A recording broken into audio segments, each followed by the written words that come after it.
ሰላም እንዴት ናችሁ? ይህ ከአካዳሚክ ሜንተር የሚተላለፍላችሁ ትምህርታዊ ነክ የሆነ መረጃ ነው። በዛሬው ቪዲዮ ላይ የምንመለከተው እንዴት ሪሰርች ታይትል መምረጥ ይቻላል። እንደምታወቀው አንደርግራጁዌትም ተማሪዎች ፖስት ግራጁዌትም ተማሪዎች ሲመረቁ መመረቂያ ጽሑፍን የሚሰሩበት ሪሰርች ታይትል መምረጥ እንግዲህ እንዳለ ግልጽ ነው። ስለዚህ ሶስት ወሳኝ የሆኑ ሪሰርች ታይትል መምረጥ የምንችልባቸውን ሶስት ዘዴዎችን በዚህ ቪዲዮ ነግራቸው። የመጀመሪያው ሪድ ሊትሬቸር ሪቪውስ። ሊትሬቸር ሪቪው ማለት ከዚህ በፊት በሌላ ሪሰርቸር በሌላ አካዳሚሻን የተሰራ ሪሰርች ሊሆን ይችላል፣ የተጻፈ መጽሐፍ ሊሆን ይችላል፣ ሌሎች ናቸው። ስለዚህ ለምሳሌ ሪሰርች ፐብሊሽድ የሆነ የሪሰርች ወረቀት እንዴት ነው ከዚያ ውስጥ ሪሰርች ታይትል ድራይቭ አድርገን ማግኘት እንችላለን?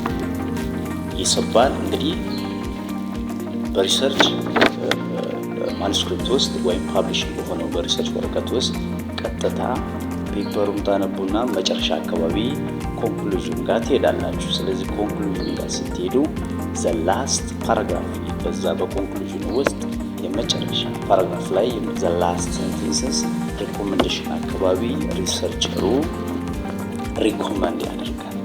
ይህ ማለት ምን ማለት ነው? እንግዲህ ያ ሪሰርቸር አቺቭ ያላደረገውን በተለያየ ምክንያት ሊሆን ይችላል፣ በጀት ሊሆን ይችላል፣ ሪሰርቹ አልበቃ ብሎት ሊሆን ይችላል፣ በሌላ ምክንያት አቺቭ ያላደረገውን ሀሳብ ሪኮመንድ ያደርጋል። ሪኮመንድ ሲያደርግ እንዴት ነው?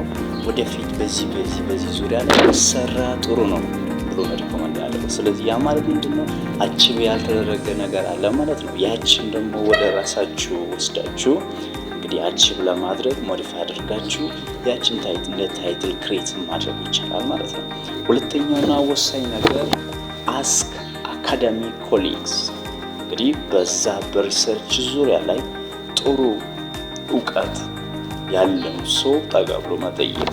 ብዙ ጊዜ እንደዚህ አይነት ነገሮች የሚያሳፍሩ ይመስላሉ፣ ግን አይደለም። ያልገባውን ነገር ሰው ጠይቆ ነው የሚረዳው።